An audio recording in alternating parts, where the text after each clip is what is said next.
Entonces, una vez que tiene todos esos patrones de lenguaje, todo ese entrenamiento, y bueno, yo ahí tengo ya otras ideas filosóficas sobre la conciencia, pero ese no es el tema ahora.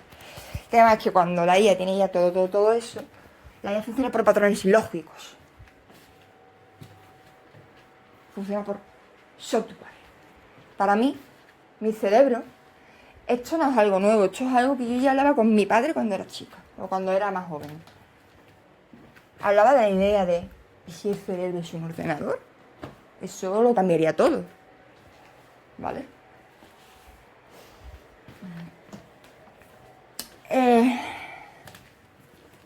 Entonces, conclusión. Los tabúes nacieron con la paradoja. La paradoja se llama Kali Yuga. Kali Yuga, te lo he mencionado más de una vez, pues es un concepto de los Vedas. Los Vedas son una filosofía del hinduismo, ¿vale? En la antigua India, en el Valle del Indo, concretamente.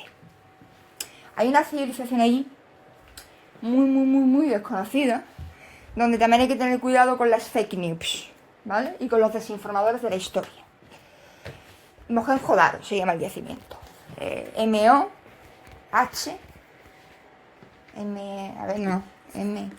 M-O-H-A-N G de gato, J de jamón y R-O, por si lo quieres buscar. Y Daro como suela. D de dedo, Alemania, Roma y Alemania. Daro. Perdón, Daro. O sea, D-A-R-O. Que mal me explico con las palabras, leche. Ese yacimiento, y te lo he nombrado de esta manera, pues porque se escribe un poco raro, ¿vale? Si no lo conoces, como es normal. Y por otro lado, ten cuidado si lo vas a googlear, si vas a ver un vídeo en YouTube, si lo ves, luego me dices, oye Clara, esto está bien. Y ya te explico por qué. Mohenjo-Daro, hay evidencias, repito, hay evidencias, y quédate con la palabra evidencias, isótopos radioactivos. No es algo nuevo, es algo que se descubrió hace ya la tira de años. Hablo de décadas, hace 60 o 70 años. En su momento, uno de los padres de las bombas nucleares teorizaron a nivel filosófico de en plan, ¿y si hubo una guerra nuclear hace un montón de años? Esta teoría ha salido últimamente a la palestra debido a que en Marte, hace no mucho, se detectaron una serie de isótopos que son parecidos. De hecho, es la misma. Esto no tiene. No estoy relacionando a Marte con Mohenjo-Daro, ¿vale? No. El caso es que, curiosamente, el isótopo creo que era. No sé si era radio o era. Da igual, ¿vale? En concreto, o yodo. Ahora no me acuerdo. Pero bueno, el caso es que el isótopo o era el mismo o es relativamente parecido. Y como digo, con esto no digo que haya una conexión. Que para mí la hay. Pero como no lo puedo demostrar, no lo voy a decir en un libro. ¿Vale? El caso es... Esto aquí te estoy haciendo un super mega spoiler a mi mayor teoría como historiadora de toda la vida. ¿Vale? Así que solamente te diré que intentes abrir tu mente. Que lo que a mí me ha pasado en estos meses, ¿no? Desde que empecé a teorizar esto, en concreto, para llegar ahí he tenido lo que yo le llamo una reprogramación antioccidental brutal. Para mí la historia nunca ha sido lineal. Pero he roto completamente con esa idea de la linealidad de la historia y que el tiempo tampoco es lineal.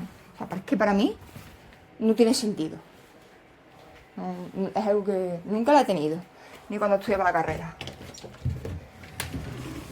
Entonces, si lo que yo estoy diciendo se puede plantear, ¿no? Que yo lo voy a hacer, ¿eh? Lo que yo estoy haciendo es una rama de historia. La palabra se llama historiología, ¿vale? Y es un estudio de la historia que se hace buscando la memoria perdida, buscando registros lingüísticos que con el paso de los milenios se han perdido y se han perdido y se han perdido. Y hay algunos términos lingüísticos, y últimamente he entendido por qué amo tanto One Piece.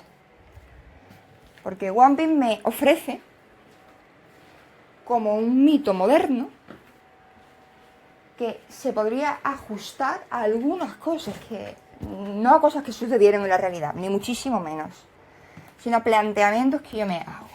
En plan, Atlántida, el siglo del vacío. Los di también un poco relacionado con la Atlántida y también un poco con civilización, otro tipo de civilizaciones antiguas arquetípicas, los atlantes, los lemures, todo este tipo de posibles hipotéticas civilizaciones, que concretamente en la Atlántida hay algo de evidencia arqueológica y lingüística para que haya existido, pero esa sería otra investigación. Vale. Pero bueno, la clave de lo que estoy diciendo, ¿no? o lo interesante de todo lo que digo, no es que yo quiera demostrar nada.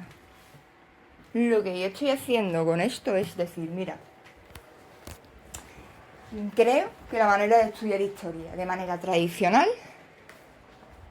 es un fracaso. Porque tú te pones a ver un vídeo de YouTube, un podcast de historia profundo, de estos de 3-4 horas, hablando solo de la Revolución Francesa, y solo te van a hablar de la Revolución Francesa según, no la ideología, sino si a esa persona le interesa mucho los movimientos sociales, va a vincular su estudio, su argumento de ese podcast exclusivamente a lo social. Si a otra persona le interesa estudiar lo económico, pues va a estudiar cosas, fuentes, documentos que le ayuden a ese análisis económico. Así con todo, todas las ramas, ¿vale? Entonces he dicho, hoy estoy escribiendo tengo una serie de ideas para un paper, ¿no? De decir, ¿estaremos estudiando mal la historia los historiadores? ¿Vale? Con un planteamiento que es más filosófico, o sea, es filosófico, no histórico. Es más historiología que... En fin. El caso es, como yo he comentado, esta es una hipótesis mía de partida, que es una hipótesis muy compleja. Y es una hipótesis, además de la complejidad que tiene, y que ahora te paso algo que escribí. En plan muy resumen, ¿vale? Es que el Kali Yuga coincide en el tiempo con la caída de ciertos estados en la Edad del Bronce. Tú habrás oído hablar por vídeos de YouTube o podcast, o porque yo lo había mencionado alguna vez, de los llamados pueblos del mar. Te sonará. Ahora me dirás, sí, claro, me suena, cuando me escuche. Bueno, en esa época histórica cayeron un montón de estados. La antigua Grecia de Micenas, Creta, el Imperio Egipto, quizás en la península ibérica Tartesos, que cada vez hay más evidencia de que era una cultura de la península ibérica, ¿vale?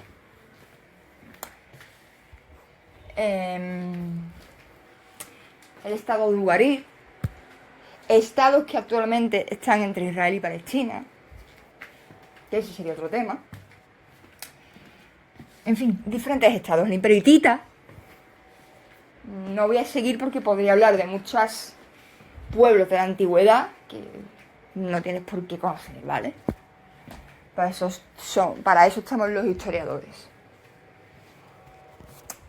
Así que bueno.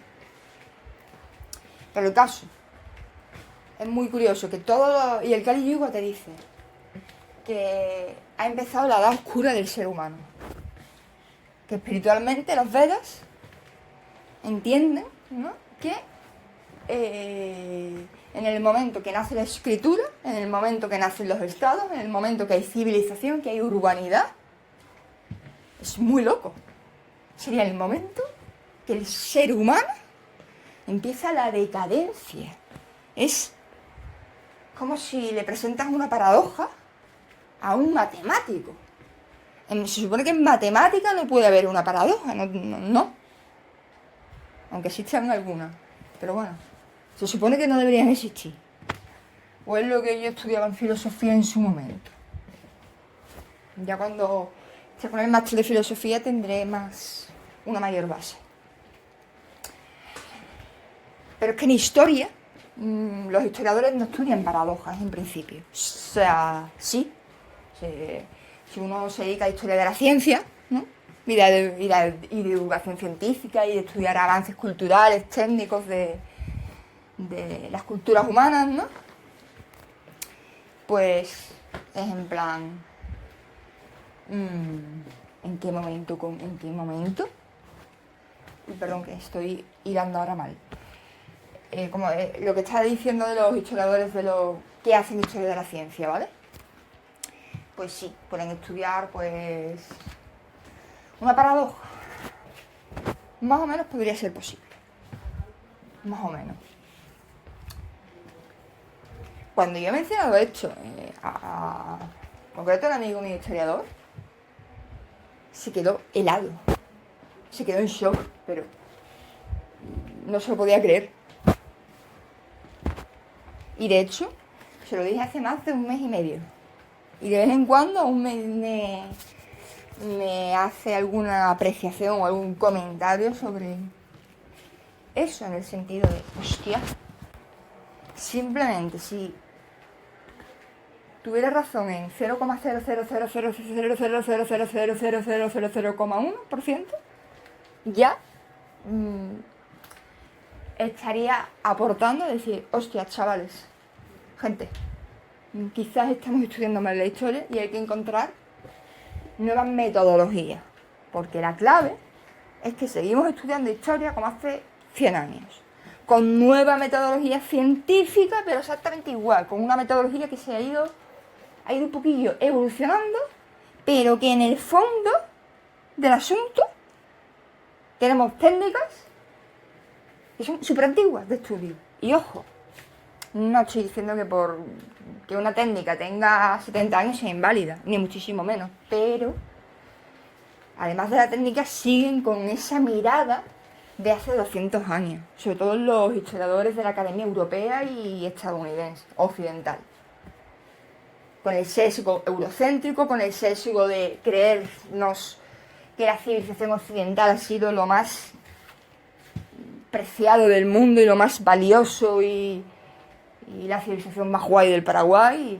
No es así. Hay muchos avances científicos que a vosotros os dicen esto lo inventaron no sé qué.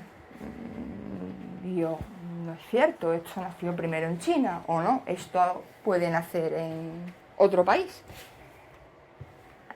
Y tampoco es que esté despreciando la cultura occidental, que es muy importante. Pero, en plan, dejar la prepotencia, dejar el ego, dejar la vanidad, dejar la enfermedad que nutre la sociedad actual, porque esta sociedad está espiritualmente enferma, y buscar una nueva manera de estudiar las cosas. Y reflexionar más. Porque cuando yo leo a muchos historiadores, o sea, a profesores valiosísimos, profesores que ya quisiera yo, a lo mejor en el futuro, llegar a ser como un maestro en historia. Pero cuando yo leo a ese maestro en historia, no todos, pero sí algunos, y la gran mayoría, en plan, vale, estoy leyendo esta nueva teoría te dice A, B, C, D, E, F, G, H, vale, bla, bla, bla, bla, bla, no sé qué, bla, bla, bla, bla, bla, bla, bla, bla, bla, bla, bla, bla. ¿Por qué no me está diciendo nada? Porque está utilizando metodología antigua, porque está dejándose llevar sobre todo, y aquí está la clave, por un sesgo que el propio historiador o filósofo, pero sobre todo un historiador, que está, el eurocentrismo yo lo veo muchísimo más en historiadores que en profesores que sean filósofos y o antropólogos, ¿vale? En plan, de verdad, bajaros un poco el carro, ver otra serie de pueblos que tienen una historia muy valiosa, entender que, por ejemplo, cuando uno estudia a los chinos, generalmente el europeo no entiende el chino, casi nunca. Y pasa igual al revés, el chino al europeo. Y una de las cosas que hay muchos autores que hablan de esto es, a ver chavales, la lengua es importantísima. Si tú eres español, en mi caso yo soy española, ¿yo puedo entender la civilización china? No. Y yo acepto eso. ¿Por qué? Porque en primer lugar yo no tengo la lengua china. La lengua ya genera ciertas estructuras y maneras de ordenar ciertas ideas. ¿Vale, Alberto? Entonces, en plan, no ser prepotentes, dejar el ego. Y aunque yo no soy chino, pero aunque fuese una experta china, una experta en lenguas chinas, seguiría sin ser china. A lo mejor me valdría el último paso, el decir, vale, llevo 30 años viviendo en China y soy bilingüe y mis hijos son chinos. Pero no es el caso. Los chinos, como civilización, varias dinastías de la antigüedad y medievo chino entendían que su cultura era pura. Y ojo con cosas que voy a decir aquí, porque hay alguna serie de palabras que están muy relacionadas con lo nazi. Pero más o menos en algunas traducciones que he ido leyendo, sí, hablan de que son una cultura pura, de que son una cultura superior y de que ellos argumentaban que no iban a conquistar el Japón, porque es en plan, ¿cómo me voy a mezclar con este pueblo? Ni de coña.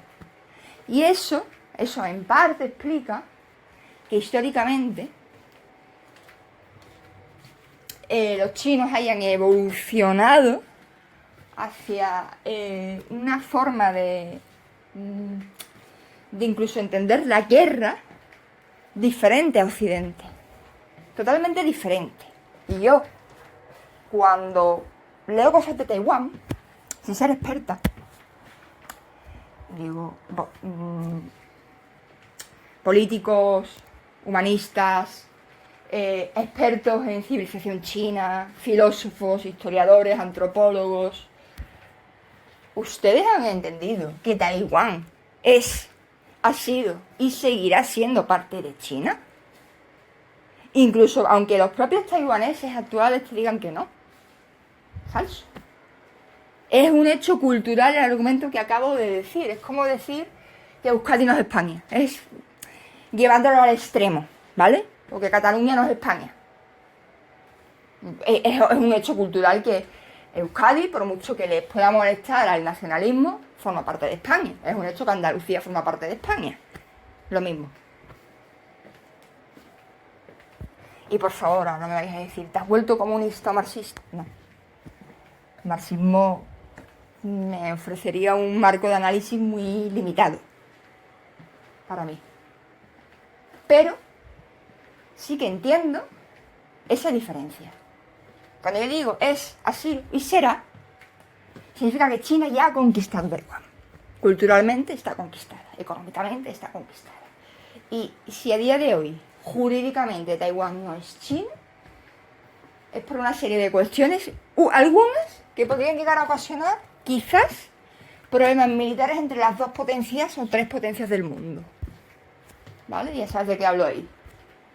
Segundo, porque lo jurídico siempre va muy lento, Alberto. Y tercero, que es cierto que China no necesita invocar a su ejército para invadir Taiwán. Lo va a hacer, ¿vale? No va a tardar mucho más.